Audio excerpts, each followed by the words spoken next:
క్రీస్తు ప్రభునందు ప్రియ సహోదరి సహోదరులారా, మనము పాస్కా పవిత్ర కాలంలో 5వ ఆదివారంలో ఉన్నాం. నేటి దివ్య గ్రంథ పఠనాలు. మొదటి పట్టణము అపోస్తుల కార్యాలు 6వ అధ్యాయం 1వ వచనం నుంచి 7వ వచనం వరకు. సువిశేషం యోహాను శుభవార్త 14వ అధ్యాయం 1వ వచనం నుంచి 12వ వచనం వరకు మనం ఆలకించాం. ఆదిమ క్రైస్తవుల సంఖ్య అంతకంతకు పెరుగుతూ వచ్చింది. తమకున్నటువంటి ఆస్తిని తమ సొంత ఆస్తిగా చెప్పుకోవడానికి ఇష్టపడలేదు. అందరూ పేద ధనిక వ్యత్యాసం లేకుండా తమకున్న దానిని ఒకరితో ఒకరు పంచుకుంటూ వాళ్ళు జీవించడం మనం చూస్తూ ఉన్నాం.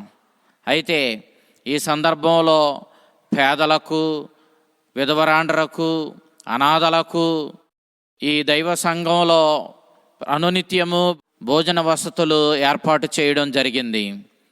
ఈ దైవ సంఘంలో హెలెనిస్ట్ వర్గానికి చెందినటువంటి యూదులు తమ విధవరాండ్రు, అనాథలు, పేదలు వివక్ష చూపబడి వారికి రావలసినటువంటి సదుపాయాలు, వసతులు వాళ్లకు సరిగా అందడం లేదని వారు ఇబ్బంది పడుతున్నారన్న విషయాన్ని అపోస్తుల వద్దకు ఫిర్యాదుగా తీసుకొని వెళ్ళారు.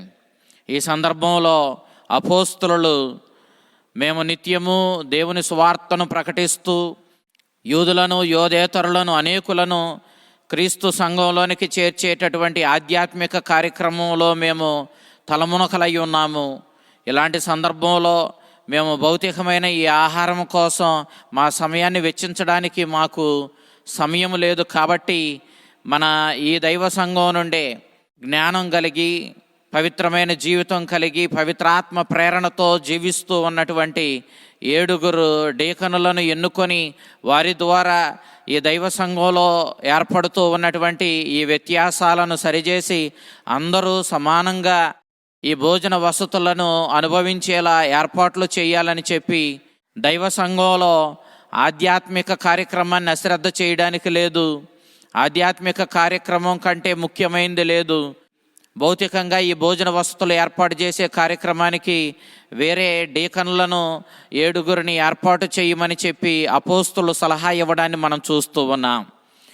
అలెగ్జాండర్ కాలము నుండి మనం పరిశీలించి చూసినప్పుడు యూదులు ఒక పాలస్తీనా ప్రాంతంలోనే కాదు, ఇంకా పాలస్తీనా చుట్టుప్రక్కల ఉన్నటువంటి అనేక గ్రీకో రోమన్ పట్టణాలలో, పాలస్తీనా చుట్టుప్రక్కల ఉన్నటువంటి ప్రదేశాలలో, దేశాలలో స్థిరపడి అన్ని పట్టణాల్లో కూడా వీళ్ళు నివాసాలను ఏర్పరచుకొని జీవించడాన్ని మనం చూస్తూ ఉన్నాం. అయితే ఈ పాలస్తీనాలో నివసించే యూదులు హిబ్రూ భాష మాట్లాడేవారు లేదా అరమైక్ భాషను మాట్లాడుతూ ఉండేవాళ్ళు. కానీ పాలస్తీనా బయట నివసిస్తున్నటువంటి ఈ యూదులు గ్రీకు భాషను మాట్లాడేవాళ్ళు.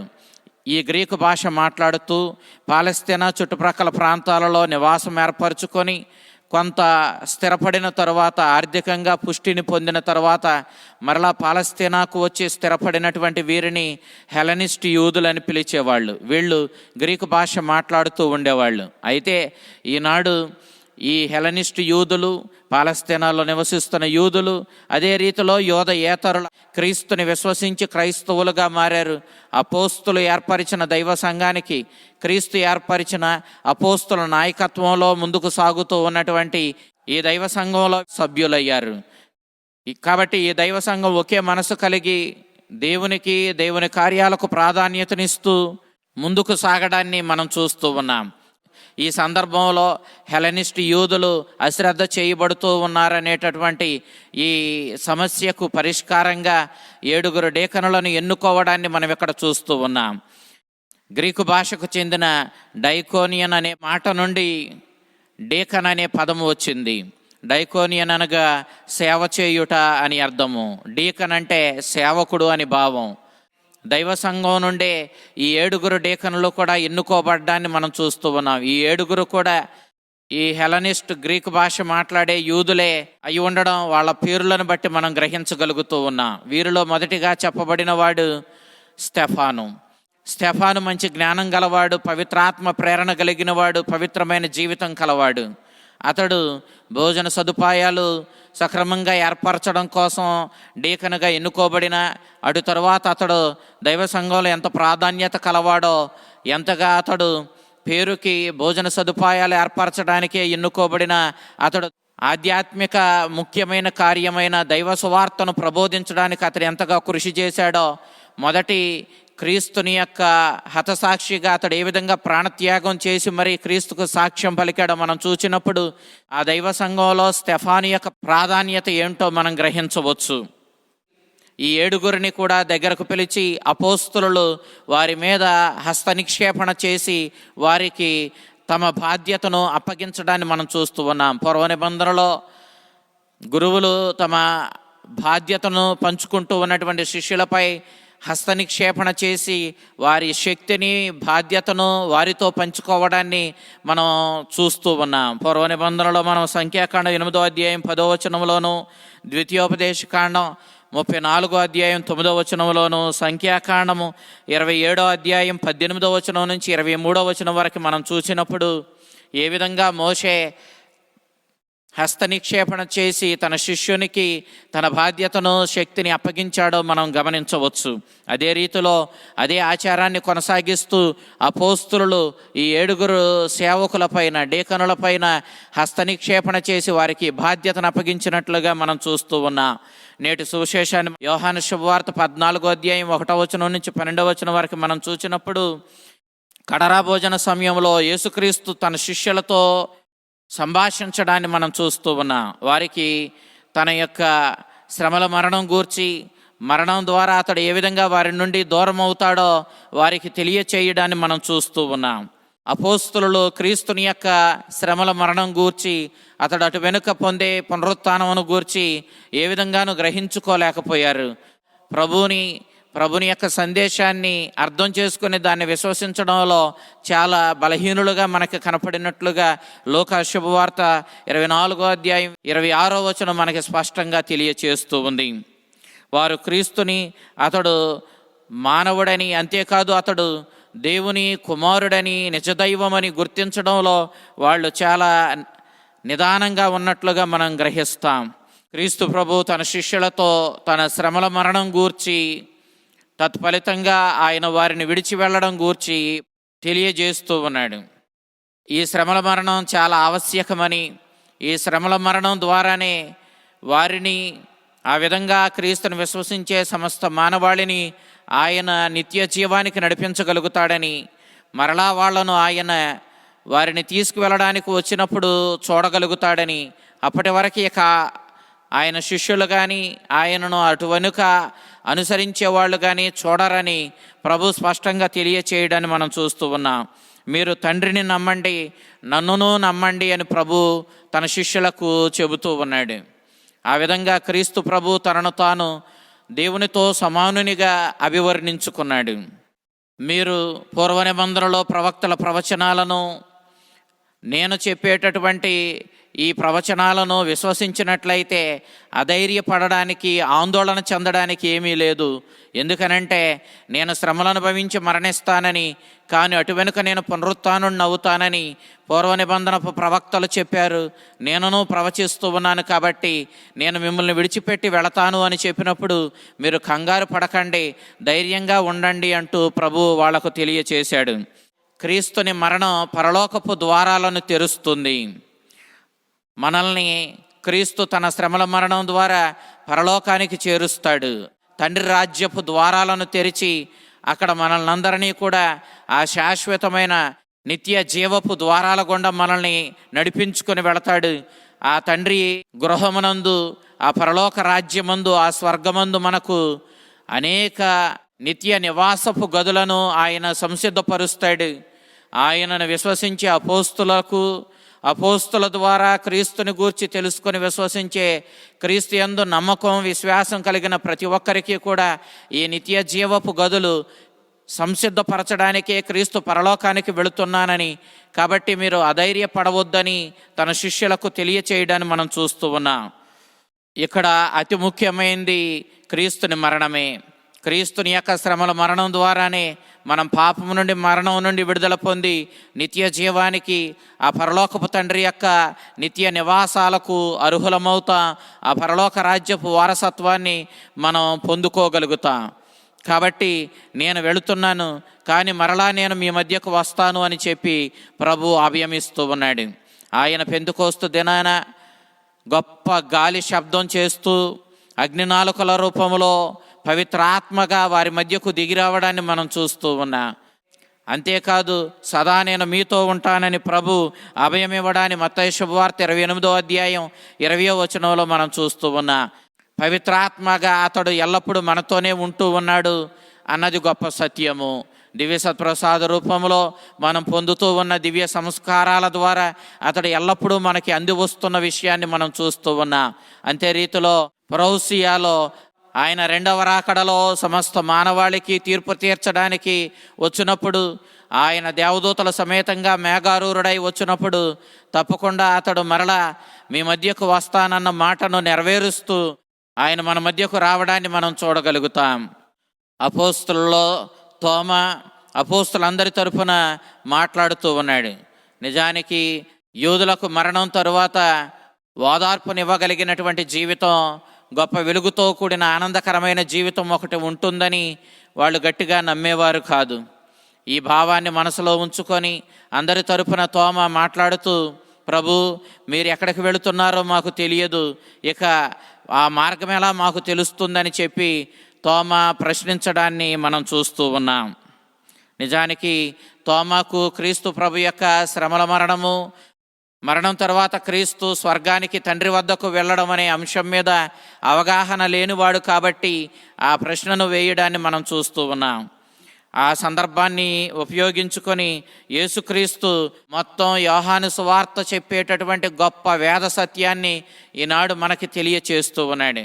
ఈ సందర్భంలో ప్రభు తోమాతో మిగిలిన శిష్యులతో అంటూ ఉన్నాడు, నేనే మార్గమును సత్యమును జీవమును, నన్ను విశ్వసించువాడు తప్పకుండా పరలోక రాజ్యానికి చేరుకుంటాడు, నా ద్వారా తప్ప ఎవడనూ తండ్రిని చేరుకోలేడు. ఎందుకనంటే తండ్రి ఏర్పరిచినటువంటి ఆ మార్గము నేనే.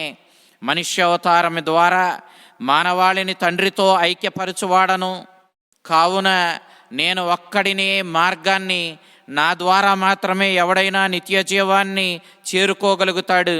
తండ్రి అనుగ్రహించి ఆ నిత్య జీవాన్ని నా ద్వారా మాత్రమే మీరు పొందుకోగలుగుతారు. కాబట్టి ఆ మార్గమును నేనే, ఆ జీవాన్ని నేనే.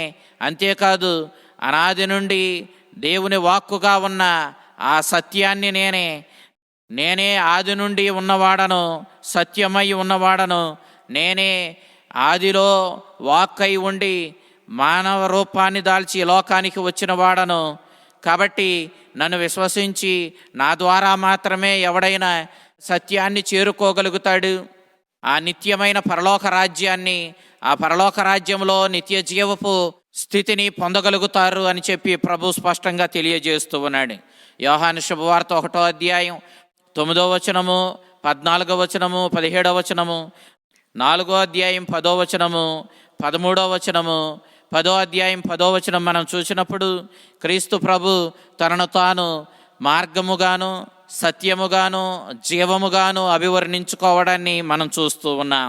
కాబట్టి పరలోక రాజ్యం నుండి ఈ లోకానికి దేవుని చేత పంపబడిన ఆ వాగ్దానం చేయబడిన మెస్సయ్య దైవ కుమారుడు మనందరికీ మార్గచూపరి అయి నిజమైన మార్గంగా తండ్రి దగ్గరకు మనల్ని నడిపించడానికి వచ్చినటువంటి యేసుక్రీస్తు ఆ మార్గము, నిజమైన ఉన్నవాడైన సత్యమైన క్రీస్తు. అంతేకాదు జీవమై ఉండి ఆ పరలోకపు తండ్రి మనకు అనుగ్రహించాలనుకున్న జీవాన్ని మనకు అందించు ఆ నిత్య జీవ ప్రదాత క్రీస్తు. అతడే నిజ దైవము, అతడే ఆ దైవం యొక్క తనయుడు, అతడే మన నిజ దైవము. అతని ద్వారా మాత్రమే మనము నిత్య జీవాన్ని పొందుకోగలుగుతాము అన్న విషయాన్ని ప్రభు చాలా స్పష్టంగా ఇక్కడ ఈ సందర్భంలో తన శిష్యులకు తెలియజేయడాన్ని మనం చూస్తూ ఉన్నాం. ఫిలిప్పు మాకు తండ్రిని చూపించమని ప్రభువుని అడిగాడు. అందుకు ప్రభువు, ఫిలిప్పు నీవు ఇంతకాలం నాతో ఉన్నావు, నీవు నాతో కలిసి తిరుగుతూ ఉన్నావు, నా బోధలు వింటూ ఉన్నావు, నా అద్భుతాలు చూస్తూ ఉన్నావు, నీవు నన్ను ఈ 2.5 సంవత్సరాలకు పైగా అనుసరించి తెలుసుకున్న సత్యం ఇదేనా? నీవు ఇంకా నన్ను తండ్రిని చూపించమని అడుగుతూ ఉన్నావు. తండ్రి వేరు, నేను వేరు కాదు. నేను తండ్రి యందును తండ్రి నా యందును ఉన్నారు, నేనును తండ్రియును ఐక్యమై ఉన్నాము. కాబట్టి నన్ను చూచినవాడు తండ్రిని చూచాడు. కాబట్టి తండ్రి వేరు నేను వేరు కాదు అన్న విషయాన్ని ప్రభు స్పష్టంగా ఇక్కడ తెలియచేయడాన్ని మనం చూస్తూ ఉన్నాం. యోహాను శుభవార్త 7వ అధ్యాయం 16వ వచనం, 8వ అధ్యాయం 28వ వచనం, 10వ అధ్యాయం 38వ వచనం మనం చూసినప్పుడు, నేను నా తండ్రి యందును నా తండ్రి నా యందును ఉన్నాము, మేము అవిభక్త సంబంధాన్ని కలిగి ఉన్నాము, నేనే తండ్రి యొక్క ప్రేమ కరుణను, కాబట్టి నన్ను చూచిన వాడు నా తండ్రిని చూస్తున్నాడన్న విషయాన్ని ప్రభు స్పష్టంగా తెలియజేయడాన్ని మనం చూస్తూ ఉన్నాం. ఈ సందర్భంలో ప్రభువు చాలా స్పష్టంగా, నేను మీకు అనేక విషయాలు మాటల ద్వారా తెలియచేశాను, కానీ మీరు విశ్వాసంలో బలపడలేదు, కనీసం నా క్రియలను బట్టైనా మీరు నన్ను విశ్వసించండి అని ప్రభు చాలా స్పష్టంగా ఇక్కడ తెలియచేయడాన్ని మనం చూస్తూ ఉన్నాం. ప్రభు ఒక సందర్భంలో తన శిష్యులతో మాట్లాడుతూ, ఎవరైనా తనంతటకు తాను వచ్చినప్పుడు మీరు అతన్ని విశ్వసిస్తారు, కానీ నేను తండ్రి దగ్గర నుంచి వచ్చాను, నేను తండ్రి మహిమను కోరుకుంటూ తండ్రి యొక్క చిత్తాన్ని కోరుకొని అతన్ని గణపరచడమే ధ్యేయంగా నేను ఈ లోకంలో జీవిస్తూ ఉన్నాను. నేను నా పొగడ్తలు నా ఘనతలు కోరుకోకుండా తండ్రి మహిమను కోరుకునే జీవిస్తూ ఉన్నాను. కాబట్టి మీరు నా బోధలు నా క్రియలను బట్టి నేను నా తండ్రి దగ్గర నుంచే వచ్చానని, నేను నా తండ్రి ఘనతను కోరుకుని ఆయన మహిమపరుస్తూ ఉన్నాను. కాబట్టి నా వాక్కును బట్టి కాకపోయినా కనీసం నా క్రియలను బట్టి అయినా నేను తండ్రితో ఐక్యమై ఉన్నానని, తండ్రి వద్ద నుంచి వచ్చానని, తండ్రి మహిమనే కోరుకుంటున్నానన్న విషయాన్ని మీరు గ్రహించండి అని ప్రభు తన శిష్యులకు తెలియచేస్తూ ఉన్నాడు. నేను ఏ విధంగా తండ్రి మహిమను కోరుకొని ఈ లోకంలో జీవించానో ఆ విధంగానే మీరు కూడా తండ్రి మహిమను కోరుకుంటూ నా నామం పేరట మీరు దేనిని అడిగినా తండ్రి తప్పకుండా మీకు అనుగ్రహిస్తాడు.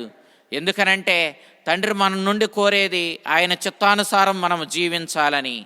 తండ్రి చిత్తాన్ని మనం కోరుకొని జీవించినప్పుడు మనం తండ్రిని మహిమపరిచిన వాళ్ళం అవుతున్నా. నేను నా తండ్రిని మహిమపరుస్తూనే జీవించాను, కాబట్టి మీరు కూడా నన్ను అనుసరించండి, తండ్రి మహిమను కోరుకుంటూ మీరు జీవించండి. అంతేకాదు తండ్రిని మహిమను కోరుకుంటూ నా నామం పేరట మీరు ఏది అడిగినా తండ్రి తప్పకుండా మీకు అనుగ్రహిస్తాడు. అంతేకాదు నా నామం పేరట మీరు నన్ను ఏది అడిగినా నేను మీకు తప్పకుండా అనుగ్రహిస్తానని ప్రభు అభయం ఇవ్వడాన్ని మనం చూస్తూ ఉన్నాం. క్రీస్తు ప్రభు జీవితాన్ని మనం చూసినప్పుడు ఆయన జీవితమంతా తన ఘనతను కోరుకోకుండా తండ్రి చిత్తాన్ని కోరుకొని తండ్రి మహిమను కోరుకొని జీవించాడు. తన క్రియలన్నీ కూడా తండ్రి మహిమ కోసమే చేశాడు. ప్రభు చేసిన అద్భుతమైన సూచక క్రియలన్నీ కూడా తండ్రి మహిమ కోసమే ఆయన నెరవేర్చినట్లుగా మనం చూస్తూ ఉన్నాం. తన ఘనతను చాటుకోవడం కోసం కాకుండా తండ్రి మహిమను కోరుకొని తండ్రిని మహిమపరచడమే ధ్యేయంగా క్రీస్తు జీవించాడు. మనం కూడా మన జీవితంలో మనం క్రీస్తుని మహిమపరిచే వారిగా ఉండాలి. ఎందుకంటే క్రీస్తుని మహిమపరచడము తండ్రిని మహిమపరచడమే. క్రీస్తు కోరినట్టు జీవించడము తండ్రి కోరినట్టు జీవించడమే. తండ్రి చిత్తము క్రీస్తుని చిత్తము వేరు కాదు. ఆ విధంగానే మనం క్రీస్తు చిత్తానుసారం జీవించినప్పుడు తప్పకుండా తండ్రి చిత్తానుసారం జీవించిన వాళ్ళం అవుతాం. అటు క్రీస్తుని ఇటు తండ్రిని కూడా మహిమపరిచిన వాళ్ళం అవుతాం. కాబట్టి క్రీస్తు ప్రభు ఈనాడు తండ్రి మహిమను కోరుకుంటూ శిలువ శ్రమల మరణాన్ని ఎదుర్కొంటున్నాడు. తండ్రిని మహిమపరుస్తూ ఆ తండ్రిని గణపరుస్తూ తన శ్రమల మరణం ద్వారా ఇదిగో ఈనాడు తండ్రికి మహిమను చేకూరుస్తున్నాడు. తద్వారా క్రీస్తు కూడా తండ్రి దగ్గర నుంచి మహిమను పొందుతున్నాడు. అందుకే అతడు పునరుత్థానుడై దేవుడు అనుగ్రహించే మహిమను క్రీస్తు సొంతం చేసుకోవడాన్ని మనం చూస్తూ ఉన్నాం.